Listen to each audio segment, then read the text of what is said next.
नमस्कार, मैं हूं Pankaj Kumar. TV 9 digital platform पर आपका स्वागत है। आज हेल्थ क्लास में बात करेंगे एक बेहद खतरनाक वायरस के बारे में, जिसका कहर केरल राज्य में देखा जा रहा है। जी हां, केरल पहले से ही कोविड का दंश झेल चुका है।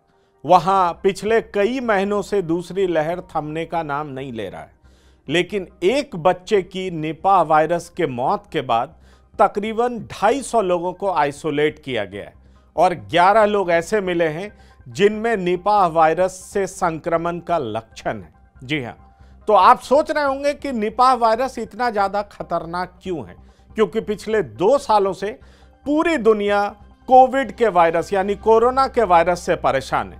तो आइए जानते हैं कि निपाह वायरस होता क्या है। सबसे पहले मैं आपको बता दूं कि निपाह वायरस से जो भी संक्रमित लोग होते हैं उनमें सिम्टम्स बहुत हद तक कोविड जैसे ही होते हैं। उनमें फीवर होता है, सिर दर्द होता है, कफ होता है, सोर थ्रोट होता है, ड्राउजीनेस होता है, मतलब थकान सा लगता है, नींद सी आती है, एक्टिवनेस कम रहता है, उनके मसल्स में पेन होता है, मांसपेशियों में दर्द होता है, और जैसा कि कोरोना में होता है सांस लेने में दिक्कत होती है क्योंकि लंग्स कंप्रोमाइज्ड होता है। निपाह वायरस से भी जो संक्रमित होते हैं उनको सांस लेने में दिक्कत होती है, उल्टी होती है, थकान होता है, नाउजिया होता है, इन तमाम तरह की दिक्कत होती है। और एक सबसे बड़ी बीमारी जो इसमें खास तौर पर देखी जाती है वो ये है कि ब्रेन में सूजन होता है, बहुत गंभीर बुखार होता है जिसको हम इंसेफ्लाइटिस कहते हैं। जी हाँ, और इस वजह से कई लोग इतने गंभीर रूप से बीमार पड़ते हैं कि जब तक इस बीमारी की पहचान हो तब तक उसकी मौत हो जाती है। मैं आपको बता दूं कि 2019 में भी केरल में इस तरह के मामले सामने आए थे, लेकिन उसके बाद केरल सरकार सजग रहने का दावा कर रही है। और 2 राज्य जिसने निपाह वायरस को झेला है, फेस किया है, उन 2 राज्यों का नाम है पश्चिम बंगाल और केरल। लेकिन केरल में फिलहाल 11 लोगों में ऐसे लक्षण दिखाई पड़ रहे हैं। अब मैं आपको बताऊं कि कितना खतरनाक है निपाह वायरस, ये जानना बेहद जरूरी है। क्योंकि निपाह वायरस और कोरोना के जो वायरस होते हैं उसमें फर्क क्या होता है, तो आप इस बात से समझ लीजिए कि कोविड से मौत की संख्या, मतलब जो लोग संक्रमित होते हैं उनमें अभी भी मौतों की संख्या 1 से 2% है। जी हाँ, जो हमारे पास रिकॉर्ड है वो यही कहता है, जबकि निपाह वायरस से मौत की संख्या 40 से 75% संक्रमितों में मौत की आशंका है। तो आप समझ लीजिए कई गुना। अगर इसका लोएस्ट ये भी देखें 40% और कोविड का मैक्सिमम भी देखें 2% तो 20 टाइम्स, और हाईएस्ट देखें तो 40 टाइम्स। तो आप समझ सकते हैं कोविड वायरस की तुलना में ये 40 गुना ज़्यादा खतरनाक है। जी हाँ, इसमें 40 से 75% लोगों में मौत हो जाती है। ये निपाह वायरस की खतरनाक दशा मैं आपसे डिस्कस कर रहा हूँ। इसमें मिर्गी आता है और जो लोग ठीक भी होते हैं, मान लीजिए उन्होंने ठीक किया, उससे वो उबर गए, लेकिन बाद में उनमें मिर्गी आ सकती है। पर्सनालिटी चेंजेस का खतरा रहता है, उनका ओवरऑल पर्सनालिटी, पूरा बिहेवियर वो चेंज हो जाता है। और 4 से 14 दिनों के बीच में सिम्टम नजर आता है और कहा यह जाता है कि 24 से 48 घंटे में अगर इसकी पहचान हो गई तो ट्रीटमेंट थोड़ा संभव है। जी हाँ, ये सीडीसी कहता है। सीडीसी जो अमेरिका की बेहद रेपुटेड एजेंसी है। और मैं आपको बता दूं कि कई लोगों का पता तब चलता है जब एलिसा टेस्ट से पता चलता है कि जो इंसान है जो संक्रमित हुआ है उसमें एंटीबॉडी है। वो एंटीबॉडी कौन से वायरस का है? तो निपाह वायरस का है। जी हाँ, एलिसा टेस्ट के जरिए एंटीबॉडी की पहचान से पता चलता है। हाँ, इसीलिए यह कहा जाता है कि 24 से 48 घंटे में अगर इसकी पहचान हो गई तो इसका इलाज संभव है, इलाज किया जा सकता है।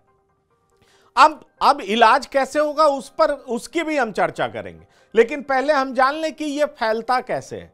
तो मैं आपको यह बता दूं कि यह जानवरों से इंसान में फैलता है। जी हाँ, कॉन्टिमिनेटेड फूड, अगर फूड खराब है, जी हाँ, और खराब फूड का मतलब क्या है कि जो लोग संक्रमित हैं उनका फ्लूइड, उनके शरीर का तरल पदार्थ अगर किसी फूड में मिल गया, मान लीजिए वो कोई ऐसा फूड खा रहे हैं जो संक्रमित व्यक्ति हैं और वही भोजन आप कर रहे हैं, तो निश्चित तौर पर आपके अंदर ये फैल सकता है। ये HIV एड्स की ही तरह है कि संक्रमित रक्त या तरल पदार्थ, शरीर का लिक्विड फ्लूइड अगर उनका आपके शरीर में चला गया तो ये दिक्कत हो सकती है। कहा यह जाता है कि चमगादड़ जो बैट होता है, फ्रूट बैट, अगर उसने किसी फ्रूट को खाया, आधा कच्चा फ्रूट रह गया और आपने खा लिया, क्योंकि चमगादड़ क्या है, निपा वायरस का रिजर्वॉयर हो सकता है, जी हाँ, और वो फ्रूट आपने खा लिया तो एनिमल से आप में ट्रांसफर हो सकता है और आप निपा वायरस से संक्रमित हो सकते हैं। इसीलिए इन दिनों डॉक्टर्स कह रहे हैं कि आप कोई भी फ्रूट्स खाएं तो उसको अच्छी तरह से धो लें, क्योंकि संक्रमण के आप शिकार हो सकते हैं। क्योंकि केरल में फिलहाल 11 लोगों में ऐसे लक्षण मिले। और अगर मैं आपको ये कह दूं कि सुअर और इंसान निपाह से बीमार होते हैं, जी हाँ, सुअर में भी ये फैल सकता है और इंसान में भी ये फैल सकता है, इसकी गुंजाइश रहती है। तो दरअसल माना यह जाता है कि जो बैट है, फ्रूट बैट, वो रिजर्वॉयर होता है और उसके जरिए ये इंसान में फैल सकता है। ये सड़े गले सब्जी, फ्रूट्स, इनके जरिए फैल सकता है, या कई ज़्यादा संख्या में हेल्थ वर्कर्स ग्रसित होते हैं, क्योंकि जो इन्फेक्टेड पेशेंट होता है उसके वो बेहद करीब रहते हैं, ज़्यादा संपर्क में रहते हैं और तब जाकर के वो निपा वायरस से संक्रमित होते हैं। वैसे मैं बता दूं कि 12 साल का बच्चा जो कोझिकोड में इस बीमारी से मर गया, उसके परिवार के 11 में से 10 सदस्यों में ये नहीं पाया गया, जांच में नेगेटिव आया है। फिलहाल वहाँ की जो लेबोरेटरी है वो जांच वहाँ चल रही है और नेशनल इंस्टीट्यूट ऑफ वायरोलॉजी जो पुणे का है उसके तत्वावधान में, उसकी निगरानी में जांच चल रही है। अब क्या है इलाज और बचाव, तो मैं आपको यह बता दूं कि इसका अभी तक पुख्ता इलाज ढूंढा नहीं जा सका है।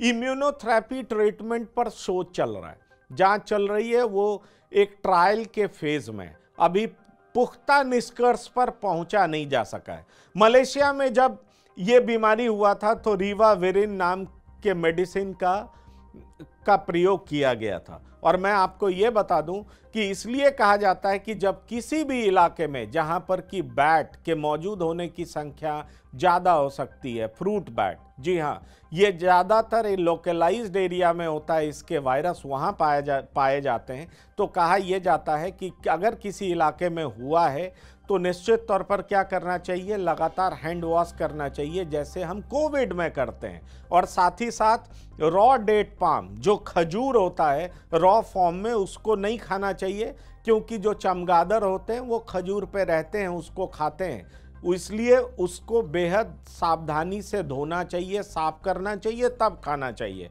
और मैंने आपको पहले ही बताया कि बीमार बैट और सुअर से दूरी बनाए रखना चाहिए, साथ ही साथ इन्फेक्टेड पर्सन से दूरी बनाए रखना चाहिए। तो ये सारी बातें जो थी वो निपा वायरस के बारे में थी। पर एक बात बेहद ध्यान देने वाली बात यह है कि अगर हम दो चीजों पर गौर करें, एक तो क्या, वायरुलेंस कितना खतरनाक है, तो मैंने आपको बताया निपा वायरस कोविड वायरस की तुलना में 40 गुना तक ज्यादा खतरनाक है। उसमें मौतें 1 से 2% मौतें होती हैं और इसमें 40 से 80% तक मौतें हो सकती है।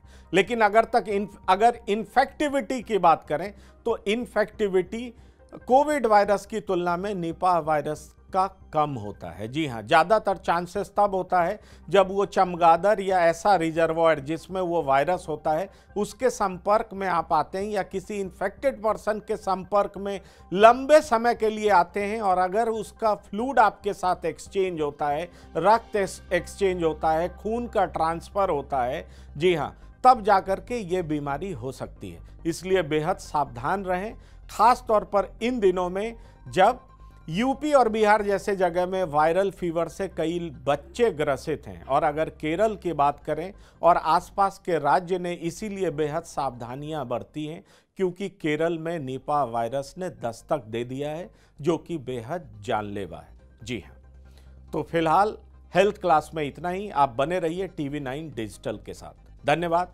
नमस्कार।